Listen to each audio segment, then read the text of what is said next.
غفوري سوداکریز صنعتي شرکت د یوې غونډې پرمهال پرانستل شو. په هرات ولایت کې د غفوري صنعتي شرکت مسؤل زیاتوي چې یاد سوي شرکت کې برېښنایې رکشې، موترسېکلونه او د یاد سویو رکشو او موترسېکلونو بسته بندي او ترمیم هم ترسره کیږي.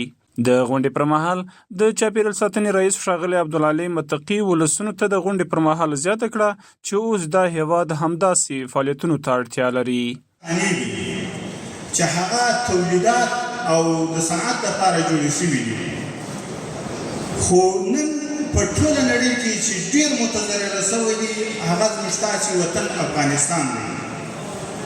قدرمندو موږ ستاسې لکه څرنګه چې دا 4 کاله فتحه راغلې ده او یو کامله فتحه، یو خپلواکه فتحه، او زموږ ستاسې نن یو خپلواکه آزاد افغانستان کې اوسېږو، نو باید موږ تاسې د افغانستان لپاره نن داسې یو موټی شو الله سره ورکړو چې یوازې خپل شخصي منافع په نظر کې ونه نیسو. د شرکت د فروشاتو رئیس ښاغلی آغا صاحب د پولیس راډیو سره د خبرو پر مهال زیاته کړه چې یاد سوي برېښنایې رکشې او موترسېکلان د څه باندې 10 میلیونه افغانیو په لګښت راوارد شوي دي چې خپل خاص خصوصیات لري.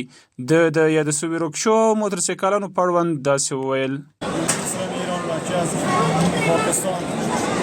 وقتی ما شیشتیم وضعیت دیدیم که حداقل ما یک کار کوچیک هم کرده باشیم.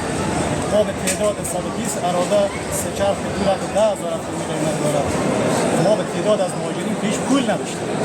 یعنی اینا آمدن وقتی که ما میپرسیم از شما چه کار میکنیم، شما پیش پول نداریم، هیچ امکانات مالی نداریم، شما حداقل دست ما بگیریم که از این وضعیت اینا رو خشک پیدا کنیم. یعنی شما خواسته باشیم از داخل شهر ایران برین شهرک صنعتی یا پس بیاریم، اونجا که میرید 15 افغانی 10 افغانی 12 افغانی از این دارن، نی مبلن میخورن، نی تل مصرف میکنن، نی آلودگی صوتی داره، نی آلودگی محیط داره. شما میفهمید ما 10 میلیون دلار سرمایه‌گذاری کردیم. رئیس کمپانی که جناب آقا سیستم غفور گفتیم، رئیس فروشات کمپانی آقا در سطح افغانستان مالک و سرمایه‌گذار جناب آقا بلخوا د یادو برقي رکشو چلونکو د دغه رکشو له ګټې او فایدې زیاته خوښي څرګنده کړه. دوی زیاتوي چې له دغه رکشو کولی شي خپلو کورنیو ته په ښه توګه عایدات برابر کړي. رکشه چلومه د دې در مخه چې زه برقي رکشه رانوم ځان ومه د هغه در مخه ما سیلي رکشه درلودله، د ورځې 500 افغاني ما بېرته تېل وراچوله. په میاشت کې مې 2 واره ما مبلین ورته اچوله چې کم از کم 900 افغاني د هغې کېدلې.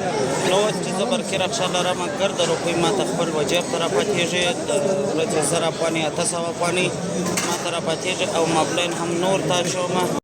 د یادونې وړ ده چې د اسلامي امارت له واک ته رسېدو سره دلته د پانګونې برخې زیات پرمختګ کړی دی چې اوس دلته په زرګونه صنعتي شرکتونه شتون لري.